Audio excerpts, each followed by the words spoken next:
here, she has in place her policies, and then DHS has in place their policies. Okay. So, but what happens is when they're executing them, they're not on the same page. Sure. So it's like the social worker and I were out there, and the mental behavioral health social worker is out there.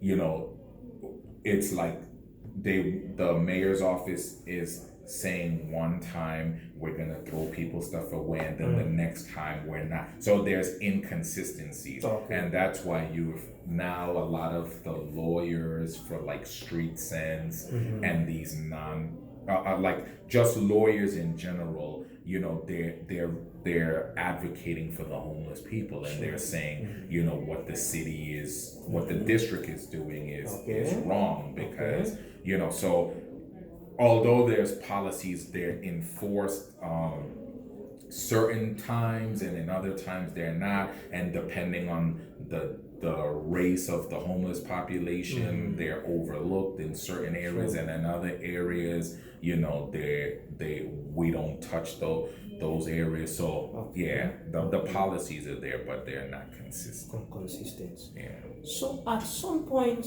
have you been able in your internship, like, to speak to any of your clients to know maybe the reason why they were on the streets, or why they are where they are right now? Have you been able to speak to anyone, like the elderly or like women? Yes, I did a couple assessments and Okay. process recordings last semester, Okay. and pretty much some of them were living with their parents, and then the parent passed away. Oh. And unfortunately, because they never had an education to get a good job, or they had some type of substance abuse issue, Okay.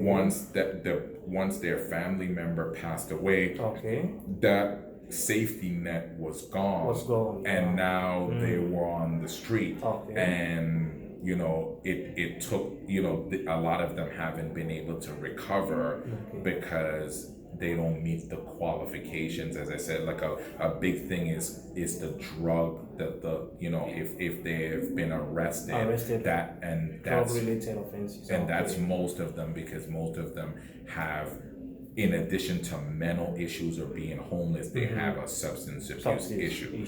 And then the other thing I would say issue we have is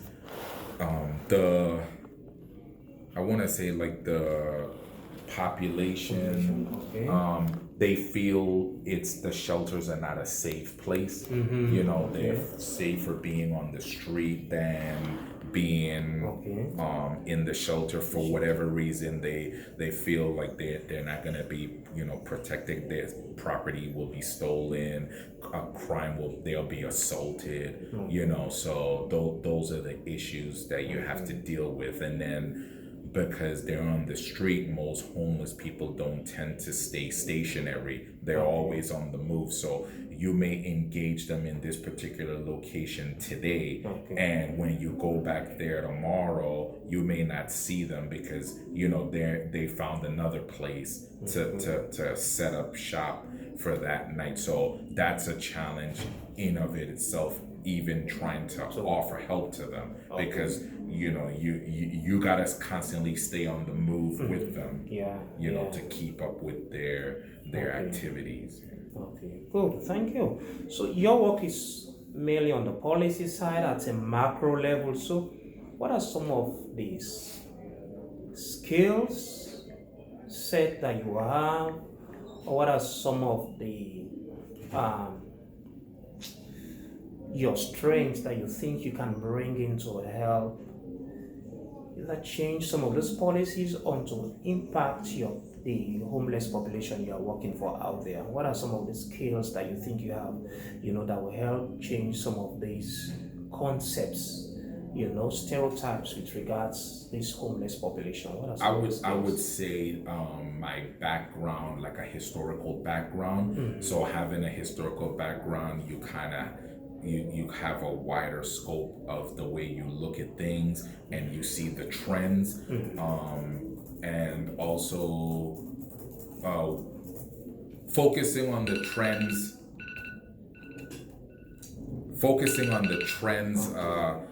in society and how they correlate with the different policies that is taking place now and impacting that population in a negative way. For instance, gentrification.